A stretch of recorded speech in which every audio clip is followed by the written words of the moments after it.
Hi everyone, I'm Miranda and welcome to my YouTube channel.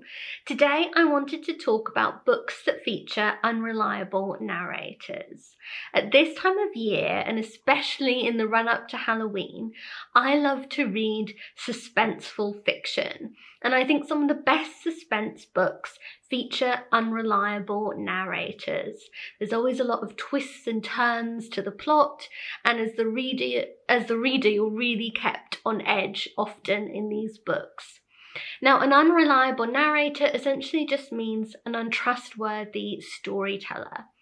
And books featuring them generally are told from the first person point of view. Unreliable narrators can intentionally deceive the reader, but they can also unintentionally be misguided. And their credibility is always called into question in some way, but sometimes that's more obvious than it is at other times. Anyway, I always really enjoy books that do an unreliable narrator really well. I think they're some of the best books out there, and they're often books that are really fun to debate with someone else, because sometimes the ending or something about the narrator will be a bit ambiguous, and it's always just really fun to talk about these types of books with other people. But anyway, let me share some of my favourites with you. And one of them is The Turn of the Screw by Henry James. I reread this book often in the run-up to Halloween. I actually just finished rereading it last night, and it's such a good story for this time of year, because on the one hand it reads just like a ghost story. It's an account of a young woman, a governess, who goes to a big house in the English countryside to take charge of two young children. But almost as soon as she gets there, she starts to see the ghost of the former governess who has since died, and the valet of the master of the house who has also died. And the woman becomes convinced that these spirits are after the souls of her two young charges. Now, you remember what I just said about the character of the unreliable narrator sometimes being called into question. People can have different opinions on what's really going on in this type of book. And this is a great example of that. I personally find that the narrator here is quite clearly mad. That's always how I read her character. But there is always this question, is she mad, or was she really being haunted? And there's just enough clues left for both sides of that debate that it really can become quite a fun debate to have with someone. Some people really believe that she is being haunted, others believe that the governess is mad. But it's just such a good read for this time of year. The story starts out with a group of friends gathered around a fireplace on Christmas Eve, and over the next few days they tell each other ghost stories. And this is one of the ghost stories that is told. But it's a really great read, like I said, for this time of year, and I think it's a brilliant example of the unreliable narrator. Then I chose Affinity by Sarah Waters as the book club choice for this month. And in this book, Sarah Waters has employed the dual narrative technique. So there are in fact two unreliable narrators in this book. One of them is unintentionally misguided in her reading of the situation, and the other is much more intentionally deceptive as to what is happening in this story. I'm not going to talk about it too much now because my mum and I will be discussing this book next Tuesday for the book club. So I'm going to save my thoughts about it for then, but I do think this is a brilliantly atmospheric book for this time of year, and it's also a really good example of the unreliable narrator. And then Sarah Waters often reminds me of Laura Purcell, because Laura Purcell also uses the dual narrative structure a lot in her books. And I think that she especially writes unreliable narrators very well. All her books are really strong for that. The Silent Companions, The Corset, and also Bone China. And I think Bone China is perhaps the strongest example of an unreliable narrator in Laura Purcell's fiction. I really enjoyed this book. It's set in Georgian England. It's about a young woman who's fleeing from her past in London. She heads to Cornwall on a sort of dramatic carriage journey in the sort of dead of winter. It's very atmospheric. And there she becomes employed as a kind of companion to an old woman who's living an extremely isolated life in her house right on the edge of the Cornish cliffs. And once the heroine of the story arrives there, she soon realizes that things aren't quite as they appear, and something very strange is happening. However, throughout the book, the reader more and more begins to question the reliability and the credibility of the narrator in this book. And you wonder how much of her perspective is being twisted and isn't quite accurate. So this is a really atmospheric read too, and I think, again, it's a great example of an unreliable narrator. And again, it uses that dual narrative structure really well, I think, too. Then Laura Purcell is often compared to Daphne du Maurier, who is one of my very favourite writers. And she writes the most brilliant, suspenseful fiction. The most famous example of that is, of course, Rebecca. I myself don't see a lot to compare between Laura Purcell and Daphne du Maurier. I think they're really quite different writers. But just like Laura Purcell writes very good unreliable narrators, so does Daphne du Maurier. So that definitely is a point of comparison. One of the most famous examples that people always mention of unreliable narrators is the narrator in Rebecca, who is a nameless character, or she's only known as the second Mrs. De Winter. You never get her first name. And she's a really brilliant character. And Rebecca, I mean, it's one of my favourite books. If you've never read it, please do, because it is brilliant. And the narrator in this is an example of a narrator that is unintentionally misguided. She's not setting out to deceive the reader. She isn't lying to the reader. But because she is such a young, naive character, she gets things wrong. Her imagination runs wild in this story, and she perceives events in a way that aren't actually the truth. She gets it all wrong. And with the reader, when you're following along, you tend to get things wrong too. But slowly the story unfolds, and there's a really dramatic twist at the end that I don't want to spoil for anyone. But it's often very different from what you think is coming. There's a real twist to the tale, which I love. It's partly one of the reasons why I love Rebecca, is because it has just a really brilliant twist to the story. So I love Rebecca. Love Daphne du Maurier's writing, and this would be a great book to read this month, especially with the film coming out. However, I think Daphne du Maurier has written an even better unreliable narrator than Rebecca. This one isn't talked about as much, but I think that this book is brilliant, and that's My Cousin Rachel by Daphne du Maurier. And like I said, I think her best example of an unreliable narrator is in this book. And there's a real shocker of an ending to this one too. And it's a sort of ending that you want to talk about. You will want everyone else to read this book once you've read it, because opinions again can really differ on this one. Just like with The Turn of the Screw, they can differ. A lot of people differ on what they think is really going on in My Cousin Rachel too. And I love that sort of book that really makes you want to discuss it. So in this book, the story is told from the perspective of a young man called Philip, and his older cousin Ambrose at the start of the book goes to Italy in order to help his health.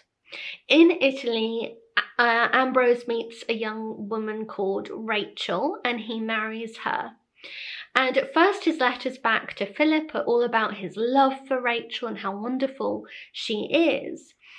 But as Ambrose gets sicker, he also seems to doubt Rachel, and his letters to Philip become more and more confused, but they also hint at the possibility that Rachel may perhaps be poisoning him, and he seems to regret his marriage.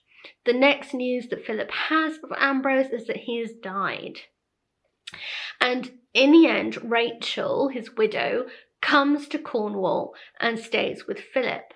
Now, Philip is determined to hate his new cousin from the get-go, but in fact, Rachel utterly bewitches him. He falls under her spell and is almost obsessively in love with her. However, as events unfold, he becomes tormented by the idea that she is not in fact as innocent as she seems, and perhaps his cousin Ambrose had a point in telling Philip not to trust her. So it's just such a good read. I don't want to spoil anything more for you, but in terms of an unreliable narrator, I think this is one of the best books that features them. I absolutely love it. And then another real favourite of mine about an unreliable narrator again is Gillespie and I by Jane Harris. This is one of my favourite books. I absolutely love it. It's set in the Victorian era, and it's about a young woman in Glasgow who befriends an artist called Gillespie, and she becomes a real fixture in his family. He's married, they have a young child. Then the child goes missing, she's kidnapped, and a lot of twists and turns start to happen throughout the novel, and it partly culminates in a trial. But it's just so good, and again it features a really unforgettable unreliable narrator. It's one of my favourite examples of that type of literature, and I really recommend it. I also really enjoyed the Glasgow setting. I thought that was a lot of fun. But yes, if you haven't read this one, I really recommend it. And then I've spoken before about how much I love We Have Always Lived in the Castle by Shirley Jackson. Again, when it comes to unreliable narrators, Merricat, who is the narrator of this story, is one of my favourite examples. I think this is just such a fascinating read, and again Merricat is one of those characters that people can't quite seem to make up their mind about. Some people are quite sympathetic towards her. I personally think she is clearly a psychopath and not that sympathetic a character, but there's a lot of debate about it, and I think that Shirley Jackson has just done something truly remarkable in this book, in that as the reader of the story, it's very difficult to quite get a handle on what exactly is going on. Merricat keeps so much of the past and even of some of the present from the reader that it's hard to make up your mind and to really have an opinion as to what is going on. And you have to infer a lot, and so it often comes down to individual opinion too, on what you think of the characters and what is going on here. But what I think is one of the strongest aspects of Merricat, and in some ways one of the creepiest things about her, to my mind, is the way that you as the reader get access to this internal monologue that she has, that although it doesn't always quite make sense, and she is obviously a troubled individual to quite a large extent. There is, however, a certain logic to her reasoning, even though she believes in things like sympathetic magic and she hangs up talismans and things like that.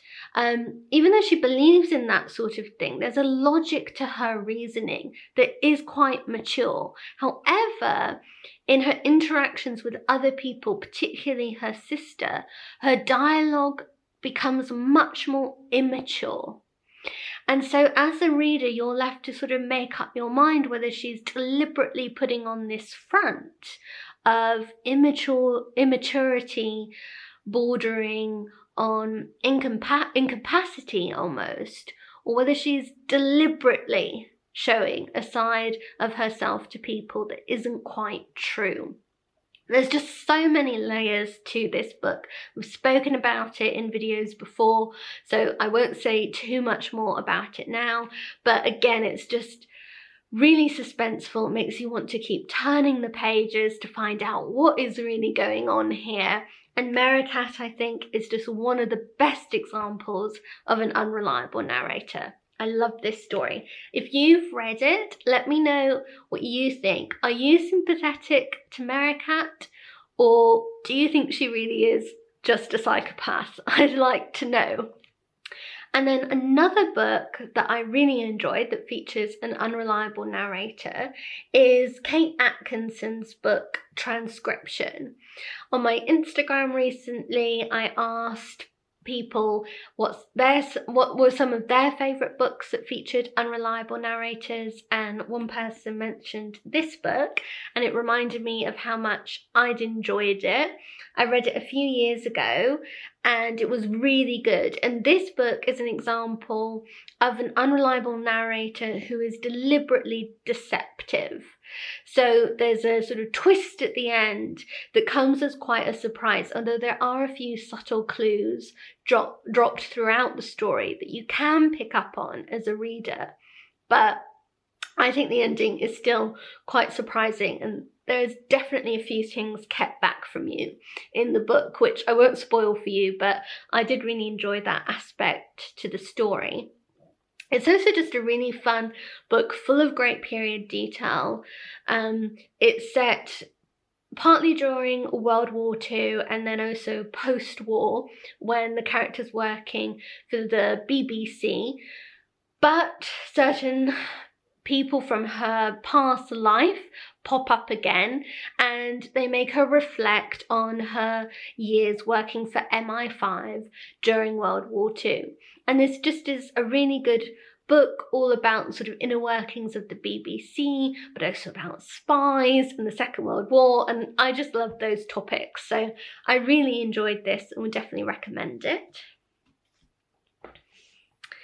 Then Wuthering Heights is one of the most famous examples of books that feature an unreliable narrator. In fact, there are two. Emily Bronte used the device of the dual narrative with Mr. Lockwood and then the servant Nellie, who both tell the story of Wuthering Heights. And although if you've watched my video about classic fiction, you'll know that this isn't one of my very favourites. It's definitely not my favourite Bronte book. However, it is a really good example of an unreliable narrator. Mr. Lockwood is unreliable partly because he is a real outsider to the story and to the events that occurred before he was even on the scene. So he didn't know a lot of the primary characters in this story. Nellie, the servant, who tells him of the events from the past that happened, is almost too close to the story. She's a real eyewitness of the events, but she is definitely more sympathetic towards some characters than others. So the perspective on the story is quite skewed. But this is also a good read for this time of year, in that it is in part a ghost story. One of the most famous ghost scenes in literature happens in this book. It's also a book that's all about passion and wild weather and tempests both within the soul and outside of it. And for that reason, I think it is a good book for this time of year, and it is a very good example of the unreliable narrator. Then I also love this book, which is Never Let Me Go by Kazuo Ishiguro. This often also crops up as an example of an unreliable narrator in fiction. And in this book, elements of the story are slowly and deliberately revealed to the reader. And it's done with almost a kind of maximum shock effect.